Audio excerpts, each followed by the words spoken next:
Eh bien salut les amis, j'espère que vous allez très bien. On se retrouve en ce samedi 13 mai 2023 pour l'épisode numéro 27 des Infos du Temps.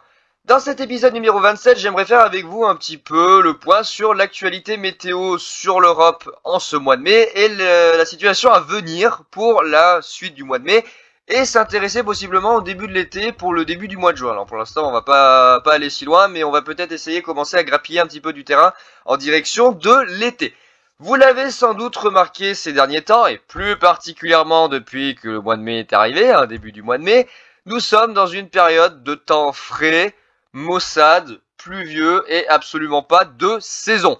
On a même des excédents de pluie dans certaines zones, alors bien que la sécheresse soit encore présente dans certains pays, notamment le Portugal, le pourtour méditerranéen, notamment nous en France, le Languedoc-Roussillon et la région PACA. Du côté de l'Italie qui maintenant est noyée sous l'eau, et la zone entre le Maroc et la Tunisie qui souffre également d'une énorme sécheresse. Sécheresse qui est en train petit à petit de reculer sans forcément être totalement annihilée. Elle va pas disparaître complètement, mais heureusement nous avons, entre guillemets, une situation favorable à la disparition progressive de la sécheresse. On a actuellement sur la Méditerranée des systèmes dépressionnaires qui sont bloqués, qui tournent depuis des semaines. Des anticyclones bloqués sur les régions du nord de l'Europe, notamment entre les Açores, les îles britanniques, jusqu'aux pays scandinaves, Norvège, Suède, Finlande et tous les pays nordiques là-bas, Lettonie, Estonie, Lituanie. Et pendant ce temps, nous, en direction de l'Europe de l'Ouest, l'Europe centrale et l'Europe du Sud, nous sommes soumis depuis plusieurs jours, plusieurs semaines, à des vagues de dépression, de gouttes froides, de pluie, de fraîcheur et d'un temps absolument pas de saison qui fait déprimer. Cette situation, elle va se poursuivre dans les prochains jours et les prochaines semaines avec le maintien de conditions dépressionnaires sur la Méditerranée, avec notamment un nouveau système dépressionnaire qui va nous parvenir depuis les environs de la Tunisie, qui va se diriger vers l'Italie et la mer Adriatique et qui va rester planté là quasiment une petite partie de la semaine prochaine et donner d'ailleurs un épisode de Mistral assez fort, peut-être même une petite tempête de Mistral printanière en direction de la vallée du Rhône qui risque de faire fortement augmenter le risque d'incendie. On va sûrement en entendre parler, il va sûrement y avoir des incendies, je vous parie à 100%, il va y avoir des incendies la semaine prochaine dans la vallée du Rhône, notamment du côté des Bouches-du-Rhône ou encore du Var. Donc cette situation, elle est favorable à la pluviométrie, comme vous le savez et vous l'avez sans doute vu, il pleut, voilà, il pleut, il n'arrête pas de pleuvoir depuis des jours et des jours sur certaines régions, alors ça vient par vagues, après ça repart, ça revient, ça repart. Et c'est pas fini, alors c'est bénéfique pour la nature, on en a besoin à cette époque de l'année, la nature se réveille, elle a besoin d'eau, voilà, il faut la faire boire, elle a soif. C'est pas forcément super bénéfique pour les nappes phréatiques qui malheureusement n'arrivent pas à capter toute l'eau qui tombe en surface, puisque la plupart de l'eau est soit absorbée par la nature, soit évacuée par les villes via la bétonisation. Donc nos nappes phréatiques du coup elles ont pas beaucoup. Donc au niveau des nappes phréatiques la crise continue, mais au niveau des sols on commence à être pas mal. Ici on est même en excédent, je tiens à vous préciser, c'est que même malgré la sécheresse de l'hiver, on a réussi ici à être en excédent de pluie.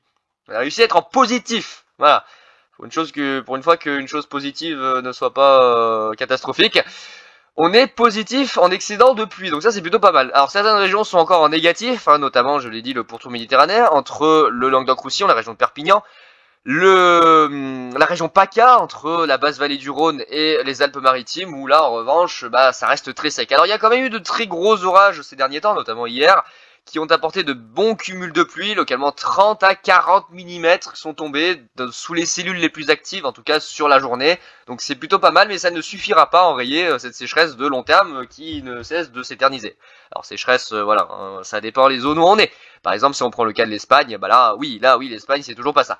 Donc cette situation, on va essayer d'être rapide, cette situation va se poursuivre avec à nouveau des anomalies dépressionnaires qui vont circuler sur la Méditerranée, notamment le centre de la Méditerranée, entre la Tunisie, la Sicile, ça remonte en direction de l'Italie, vers la mer Adriatique, l'est de la Corse et de la Sardaigne, et ce système va venir s'isoler, la semaine prochaine, tranquillou, on a un petit bordel, une petite goutte froide, assez active quand même, assez creuse, 995, qui pourrait générer des intempéries, je pense très probablement en Italie, de très fortes pluies. Il est probable d'ailleurs qu'ils aient des vigilances inondations, ils annoncent de très très gros cumuls de pluie du côté de l'Italie.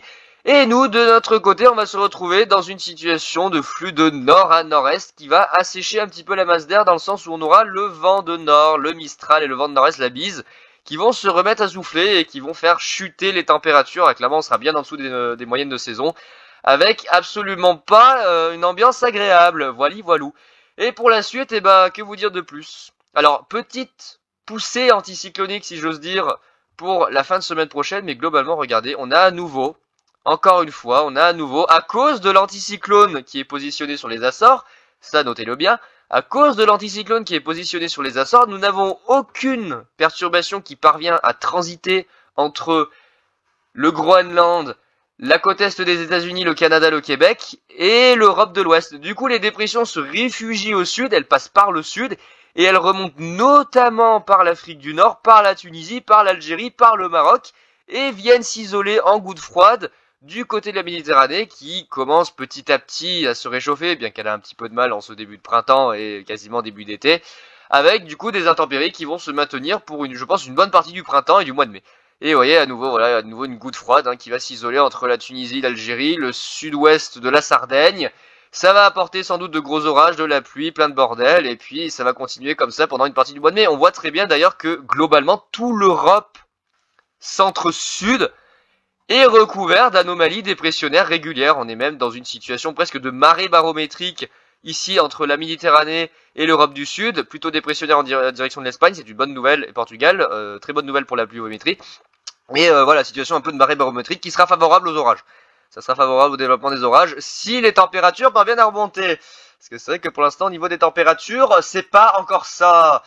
On est toujours dans des anomalies fraîches. On arrive à peine, je dis bien à peine, à atteindre les 20 degrés depuis 3 jours ici. Ça devient infernal. Donc vous voyez, voilà, toujours des anomalies fraîches, très très fraîches, des anomalies très froides, même du côté de l'Afrique du Nord, en direction de l'Algérie et de la Tunisie. C'est vraiment surprenant à cette époque de l'année, très grosses anomalies fraîches qui circulent, forcément en lien avec les dépressions qui remontent par le sud de cette zone, et l'anticyclone sur les Açores qui bloque absolument tout, et du coup on se retrouve dans une situation de cercle fermé, de cercle vicieux, où les dépressions n'ont pas le choix que de stagner au même endroit et de tourner en rond dans leur boîte. Voilà, elles sont enfermées dans une boîte ici en Méditerranée, elles n'arrivent pas à en sortir. Donc des anomalies fraîches, une nouvelle anomalie fraîche, du coup, comme je l'ai dit, pour le début de semaine prochaine, avec la dépression qui va s'isoler entre l'Italie et la mer Adriatique, qui va nous balancer un flux de nord absolument adorable, voilà, avec du bon vent de nord qu'on adore. Évidemment, voilà, de grosses anomalies fraîches sur l'Europe globalement. Il me semble avoir vu que ça fait depuis 2010 que c'était pas arrivé au mois de mai d'avoir des anomalies fraîches et pluvieuses aussi élevées. En tout cas, on retrouve des anomalies de pluviométrie et de température proches de 2010 apparemment. Ça commence à devenir pénible, je vous cache pas. Mais regardez du côté de l'Algérie, regardez du côté du nord de l'Afrique, regardez les anomalies froides. C'est affreux. C'est affreux, regardez-moi toutes ces anomalies froides. C'est un truc de dingue. Oh, on est bientôt au mois, regardez, 23 mai, presque le mois de juin. Oh, la chaleur, les orages, là, vous êtes où? C'est sans blague.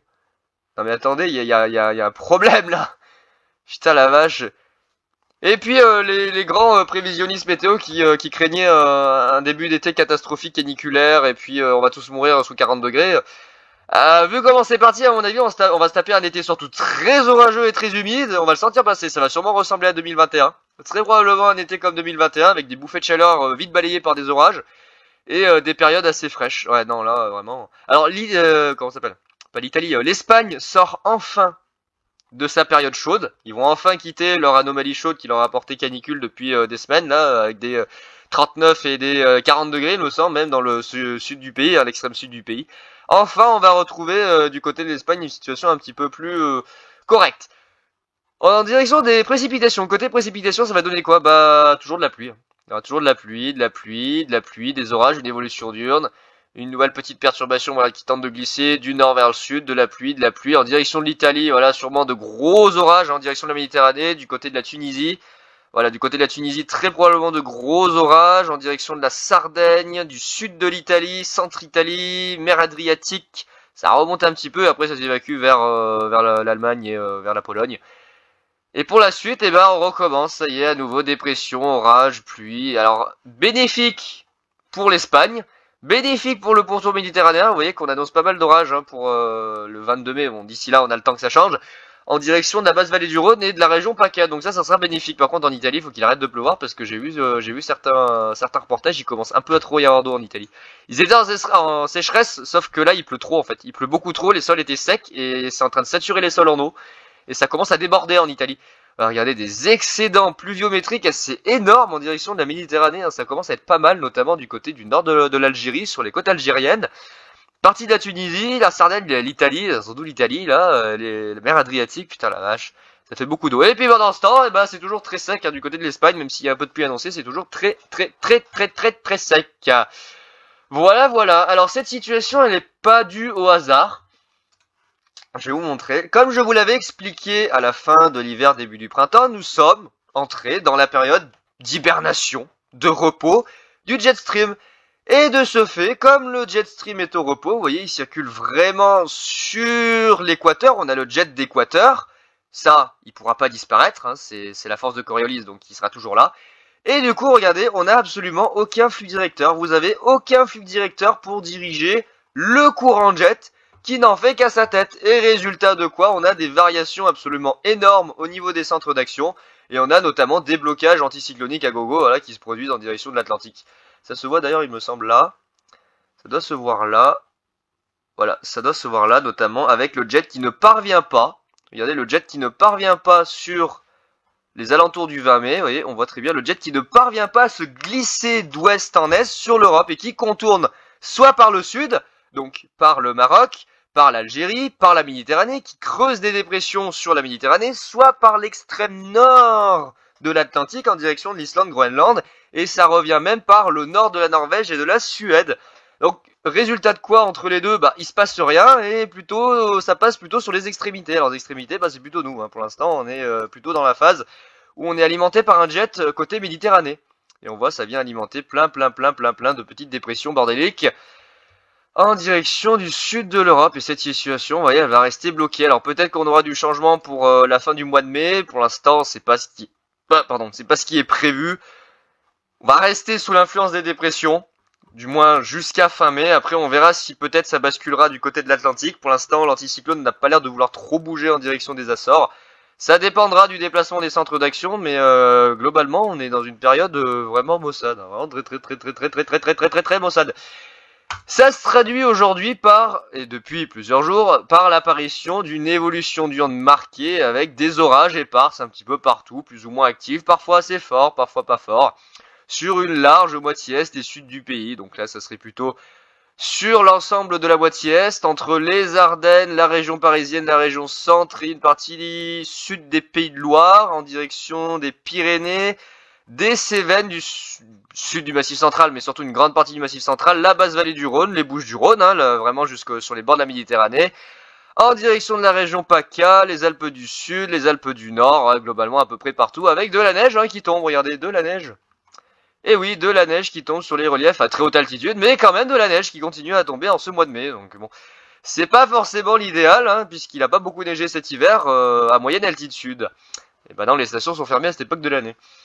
Donc on va poursuivre cette situation vraiment pas du tout de saison, avec de la pluie, avec de la fraîcheur, des orages et possiblement, peut-être une amélioration, c'est pas sûr, pour la fin du mois de mai. Alors bien que les dépressions soient jamais très loin, vous voyez, on a souvent une évolution d'urne. Hein. Les dépressions n'étant jamais très loin, comme on a des basses pressions qui traînent dans les environs, des marées barométriques qui se baladent, en fait on est toujours sous l'influence finalement de zones pluvieuses, diurnes qui se développent, donc il y aura forcément un moment où il y aura toujours des orages, de la pluie, d'ailleurs c'est ce que modélise GFS pour toute la semaine prochaine, une évolution diurne, pluie.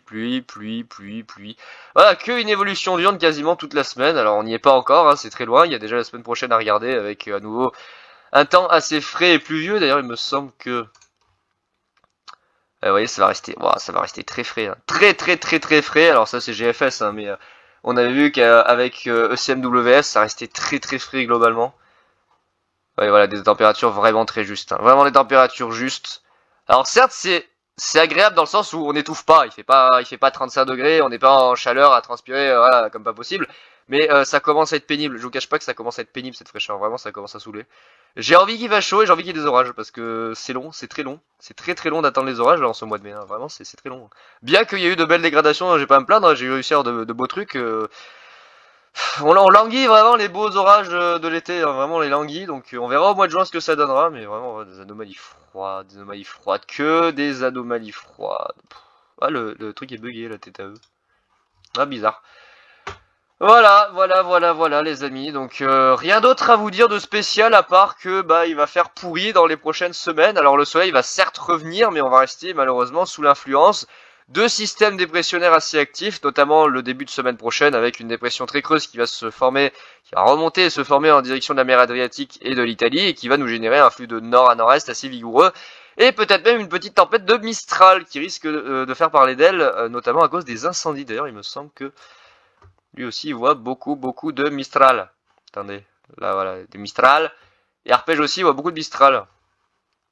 Ouais, vous voyez, il a augmenté, regardez comme il a augmenté la force du Mistral dans la vallée du Rhône. Beaucoup de Mistral. Donc gros risque d'incendie de ce côté-là, faudra surveiller. Puisque du côté de la Méditerranée, forcément, ça va assécher la masse d'air. Gros Mistral, hein, vraiment gros Mistral. Alors il fera pas forcément très chaud, hein. Vous voyez, le Mistral a tendance même à plutôt canaliser la chaleur en direction du Var par un effet de fun, hein, puisqu'on a un retour de sud qui se produit. Alors ça dépend de l'intensité du Mistral, mais dans certains cas on a un retour de sud qui se produit le long de la côte d'Azur, entre le Var et les Alpes-Maritimes, donc ça crée une hausse des températures par effet de fun. Mais c'est souvent signe d'incendie, de terribles incendies. Donc ça sera surveillé de près pour la semaine prochaine. Vous voyez, le terrible Mistral. Oh, oula. Icon, tu nous fais quoi, là? Qu'est-ce que c'est, ça? Voilà, tempête de Mistral du Seigneur, là. Alors, je sais qu'en 2019, il y avait eu de sacrées tempêtes de Mistral en mai. En tout cas, entre mars et mai, on avait eu de très grosses tempêtes de Mistral. Là, méchant Icon. Ah, ça va pas être joli, hein. Ça va pas être joli la semaine prochaine. Les températures, elles sont justes. Hein. Oh là là, quelle horreur. Quelle horreur, mon dieu, mais c'est moche, c'est vraiment moche. Avec des petits orages. Ouais, régulièrement quelques petits orages qui vont sûrement se déclencher du côté des Alpes du Sud, donc ça situation classique. Mais vraiment, à mon avis, il va faire pourri, hein. Vraiment il va faire pourri, ça va être tout moche. Bah voilà les amis, franchement j'ai rien d'autre à vous dire à part que bah, la situation va rester bloquée, elle va rester bloquée pour les prochaines semaines, ça va pas bouger des masses, on va rester sous l'influence de systèmes dépressionnaires assez actifs. Il va peut-être moins pleuvoir parce que ça va avoir plus tendance à se décaler en direction du sud-est, ça affectera plutôt l'extrême sud-est et la Méditerranée côté Corse. Du côté des régions du nord, vous allez retrouver un temps anticyclonique dans le courant de la semaine prochaine, mais vous n'allez pas forcément retrouver des températures très chaudes. Il fera bon, sans excès, mais ça sera pas de la grosse chaleur. Faudra pas vous attendre à ce qu'il fasse 25 degrés d'un coup. Hein, je vous le dis tout de suite, l'été c'est pas pour tout de suite malheureusement. Et oh là là, les modèles ils commencent à s'exciter sur le vent là. Oh là. Ah oui d'accord, les modèles commencent vraiment à s'exciter sur le vent là pour le milieu de semaine là. Et oh on se calme là au niveau du vent là, ça va pas le faire. Hein. Putain, la tempête de Mistral ça va déclencher des incendies là. Hein. Ouh là là, c'est pas bon ça, les incendies là, aïe. C'est pas très bon ça. Les modèles commencent à s'énerver sur la vitesse du vent là, en Méditerranée. C'est pas forcément très bon signe. Voire même pas du tout bon signe. Qu'est-ce qu'il prévoyait là au niveau du vent? Il est un peu moins vénère GFS, mais GFS il est pas doué de toute façon pour le vent. Il est vraiment pas doué. Pas du tout, doué, ouais, du vent nord, ouais, on reste soumis à un flux de nord-est, nord-est, vous voyez, c'est bloqué, regardez, c'est bloqué, il y a rien à faire, c'est bloqué sur l'Europe. Toute l'Europe est en flux de nord, voilà, ça descend carrément jusque sur l'Algérie, jusque sur le Maroc, ça file jusqu'au sud de la limite de l'affichage du modèle. Qu'est-ce que vous voulez que je vous dise? Qu'est-ce que vous voulez que je vous dise? Regardez, ça descend jusqu'à où? Ça descend... Ah, regardez, ça descend jusqu'à la limite, vraiment limite avec le désert. Hein. C'est limite, il va faire froid dans le désert, hein, c'est vous dire. Regardez, elle est où la chaleur? Regardez la chaleur, elle est là, elle est juste là. Elle est juste là la chaleur, mais elle arrive pas à remonter, c'est un truc de dingue. Regardez ces anomalies froides. Ces anomalies froides qui persistent sur l'Europe de l'Ouest, c'est un truc de dingue. Alors que pendant ce temps, il fait du 45 degrés en direction de l'Indonésie et tout le bordel là-bas. C'est génial. Bon, bah, on verra bien ce que ça donnera, hein. Pour l'instant, l'été n'a pas du tout envie de s'installer. D'ailleurs, si on regarde du côté de l'Amérique, pareil, hein, regardez, il y a des anomalies froides, hein. Il y a des anomalies froides, pareil, du côté des États-Unis, où la chaleur n'arrive pas à s'imposer, hein. Alors, même s'ils ont, voilà, des périodes où ça chauffe pas mal, on voit quand même que globalement, la chaleur régresse à nouveau en direction des States, hein. Alors, il y a des zones, par contre, où ça chauffe énormément. Oh, punaise, en direction du... Oh. Attendez, c'est bien les températures à 2 mètres que j'ai pris.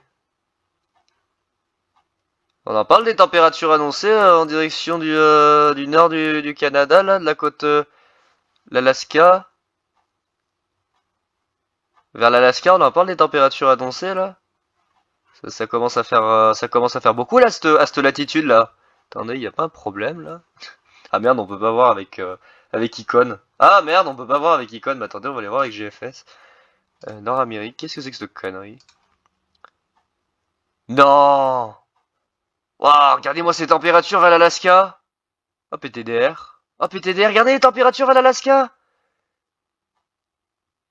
Ah la vache. Ah oui, ça fait chaud quand même à cette latitude, hein. Ah oui, ça fait quand même sacrément chaud là, cette latitude, hein. Ah oui, ça commence à faire chaud. Alors oui, certes, oh là, oh, d'accord. Alors je rappelle que là, on est aux portes là, on est pas loin du Groenland, enfin, pas loin. Si j'ose dire, on est pas loin du cercle polaire dans cette zone, donc ça commence à faire un peu beaucoup 28 degrés là, à cette latitude, hein. Je sais pas si vous vous rendez compte. 28 degrés ici, ça commence à faire beaucoup, hein. Bon, on verra bien de toute façon d'ici là. Mais vous voyez, regardez les anomalies fraîches, hein. Regardez les anomalies fraîches qui continuent à tangenter les States, notamment la côte Est. Vous voyez, la côte Est des States qui n'arrive pas à sortir des anomalies froides, tandis que la côte Ouest, bah le pays est coupé en deux, hein, clairement, regardez. Clairement, là, le pays est coupé en deux. Voilà, vous avez des anomalies très chaudes qui sont entre le golfe du Mexique, le Mexique, toute la côte Ouest, jusque sur l'Alaska, jusqu'au Grand Nord. Et au contraire, des anomalies froides qui se glissent depuis le Canada, le Québec, et qui glissent en direction du nord-est et du sud-est des States. Ah d'accord, très bien. Ok, donc c'est un petit peu comme nous finalement en Europe, où il fait très chaud à l'est et très froid à l'ouest. Bon là, il voit quand même le retour de la chaleur, c'est plutôt pas mal. Par contre, en Espagne, c'est une catastrophe. Il voit à nouveau des températures un peu trop folles en direction de l'Espagne. Il voit du 36, 36, 38, hein, 38, 40. Donc on n'y est pas encore, c'est très bien. Voilà, voilà les amis. Alors ce matin par contre, pas mal de pluie sur le nord de mon département qui n'ont pas du tout été prévus par les modèles. Très très très très très mal vu. Beaucoup de pluie sur le nord. Alors heureusement je n'ai pas été touché par ces pluies. Ça circulait bien au nord et actuellement le soleil est en train de revenir pour possiblement générer des orages modérés pour cet après-midi. J'espère qu'il y en aura parce que je les attends toujours d'ailleurs. Si on regarde Kéronos, hein, soit dit en passant, hein, Kéronos voilà, que je défonce bien ces derniers temps avec mes zonages qui sont plutôt pas mal. On voit très bien, voilà, chenou, risque d'orage modéré. Un beau risque d'orage qui concerne, attention, un risque d'orage venteux hein, entre les Ardennes et la région centre. Hein. J'ai mis sur Instagram mon bulletin, j'ai notamment insisté sur le risque venteux. Il va y avoir des orages assez rapides qui vont être peu mobiles et assez rapides qui vont apporter de grosses rafales de vent. Et dans cette zone, ce sera des orages stationnaires avec de la grêle et tout un tas de bordel. Un peu comme d'habitude, et il me semble que j'ai encore demain où j'ai de beaux développements orageux qui sont attendus. On verra ce que ça donnera. D'ailleurs, si on regarde la vigilance de Météo France, accessoires. Cru. Ah d'accord. Ah j'avais même pas vu.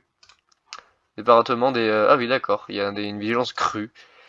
Vous êtes cru dans les... dans les Pyrénées. Ah putain, vous êtes cru et demain vigilance jaune orage aussi. Ah là là, vous êtes cru dans dans les Pyrénées-Atlantiques, vous êtes cru bordel. Vous êtes des putains de crus là. Ah là là, et demain c'est vigilance jaune. Vous êtes cru. Ah, vous êtes très cru dans les Pyrénées-Atlantiques. Bon les amis, c'était l'épisode numéro 27, je vais pas m'éterniser, il n'y a pas grand chose à dire si ce n'est que bah le temps il est pourri. Ah, je voulais juste regarder une chose avant de partir, tant que j'y suis avant de couper. Jeter un œil juste aux paramètres actuels de la convection, 579, 246, ça monte un peu du côté de la Savoie, ça commence à être pas mal. Moins 3, moins 1, moins 2, ça va commencer je pense à monter ici, avec le soleil qui tape, voili voilou. Les amis, je vais vous laisser là pour cet épisode numéro 27 et puis on se retrouvera le jour où la météo aura décidé d'un petit peu se réveiller. Parce que là, la pluie et la fraîcheur, ça commence à devenir quelque peu usant, hein, je vous le cache pas, ça commence un peu à devenir gavant. Voilà, des orages du côté de la Sardaigne, Sud-Sardaigne, qui se dirigent en direction de l'Italie. Je vous cache pas que ça commence à devenir très très très très chiant cette situation. automnal. Voilà, bah écoutez, je vous dis à très vite, un très bon week-end et à très bientôt. Allez, ciao tout le monde!